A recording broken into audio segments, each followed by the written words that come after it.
These 5 themes are pretty straightforward. I don't think any of them are going to shock or surprise anybody. But I really want to try to make them clear. We're going to stick with them and keep working on them. And number 1 is this is a really good university. Those of you who hire our graduates know what kind of graduates we're putting out. But we also know that a good university can always be better.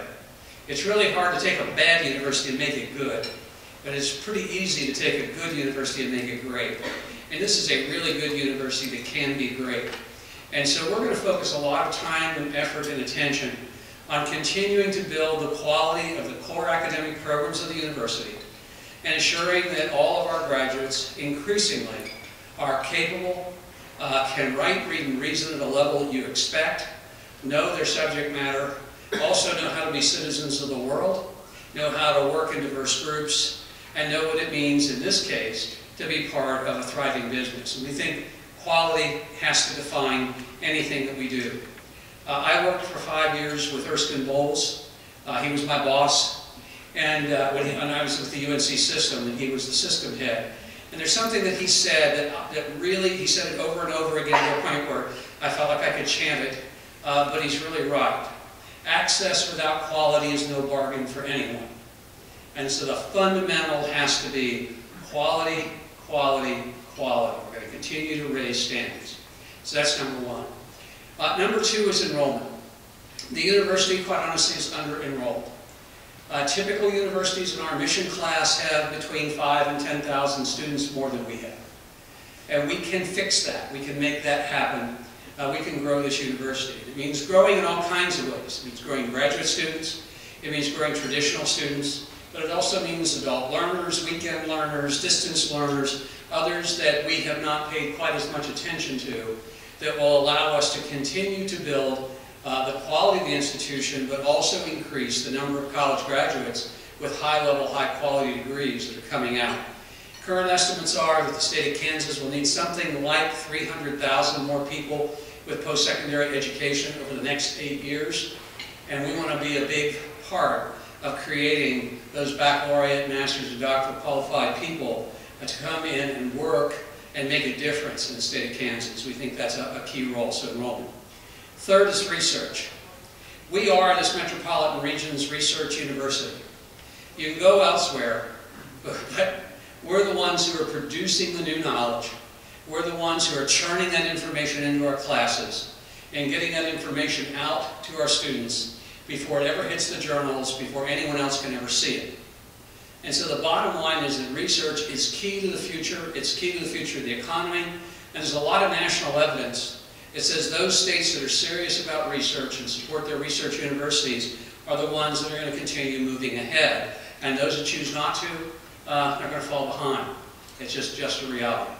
I've done a lot of work across all 50 states. I can show you the patterns using standard regression models. But the patterns are really clear. So we're going to emphasize research. Right now, we do about $60 million of funded research on this campus a year. There's no reason it can't be $100 million, and there's no reason that we can't build our research capacity as a university. The fourth, let's see why I like 5. The fourth is technology transfer. Technology transfer is a term of art that means taking the intellectual products of the university and converting them into things that can be used by the community at large. Sometimes that's a stage play or a symphony. Sometimes it's a new product or process or new business spin out or a new way of thinking about an existing business to make it more effective and efficient. But fundamentally what we're looking at is how do we increase the economic competitiveness of Kansas, and how do we specifically increase the economic competitiveness of Wichita. Technology-based economic development is what's driving the world. It is what is going to drive this area. And it's critical for us to be players at a high level in spinning out and developing businesses that are globally competitive in many technology areas, not just one. You may not be aware, but Wichita has the highest percentage of its municipal GDP that comes from exports of any city in the United States. We have been globalized more than any other city. All of those exports are primarily done by 5 or 6 companies. They're primarily aircraft, And whenever you have your future tied up in a few organizations, you're vulnerable. Not that they're not great, not that they're not wonderful, they are. But we need to think about how we diversify our economic base, how we build our technology capacities. And so we're going to be looking at a whole array of developments. And let me just give you one number. Are you familiar at all with the SBIR program? Do you know what that is? SBIR, Small Business Innovation and Research Grant. It is a federal grant given to those businesses, those startups, that the people who are professionals in the field, not the government workers, but other professionals in the field, feel have the potential to really change the economy or to be a product that is developable and marketable. The last year for which data were available was 2009.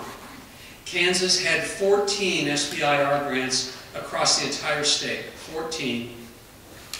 That's the same number as the state of Kentucky. My dad's from Kentucky, I love the state, but I don't think of it as an economic powerhouse. If you look at Utah, which has the same population we have, they had 31.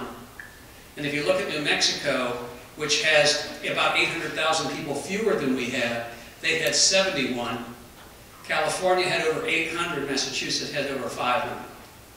And so we need to be competitive, we need to be involved in technology transfer, and we need to be helping create that business churn that leads to global competitiveness for the long haul. So that's number 4. Number 5 is the quality of student life. All of you who are here tonight have committed to this university. And I suspect that many of you love this school. And for some of you, this will become a lifelong passion. You'll come back and be involved in the various alumni associations, maybe sit on the foundation board, or who knows, maybe in a few years you can take my job and I'll come and watch it. But the bottom line is, in the end, the quality of student life makes a huge difference. The Radigan Center, which right now is a major pain in the neck because of all the fencing, the improvements there will make a huge difference in this campus. But we're also going to be building our first residence hall since before any of you, most of you in this room, not me, were born. Last residence hall we built was 1964. And at that point the choice was coming and living 4 beds to a room or going to Vietnam, and a lot of people thought 4 beds to a room was a lot better option. So we need to build residence halls that are modern, that add to the quality of life, and that become living learning centers for our students to really help integrate them better into campus. That isn't going to change with just one residence hall over time. We're going to be building, we hope, multiples. But these are the 5 key elements: quality, enrollment, research, tech transfer, and the quality of student life. Those things I don't see changing over the next decade in terms of the issues that we're going to keep dealing with. No matter how good we get, we can always be better. The day we stop trying to be better is the day it's time for all of us to go home. Because no matter how good we are, we can always do something a little more than we did yesterday. Again, I want to thank all of our partners. I want to thank all of you. You wouldn't be here if you weren't among the best and brightest. And to our business partners, we really do appreciate your support for the students. And we also appreciate your hiring when they're finished with here. And your continuing relationship that helps us learn how to be better and to better serve you. Have a great evening, and thank you for the opportunity to be with you. Thank you.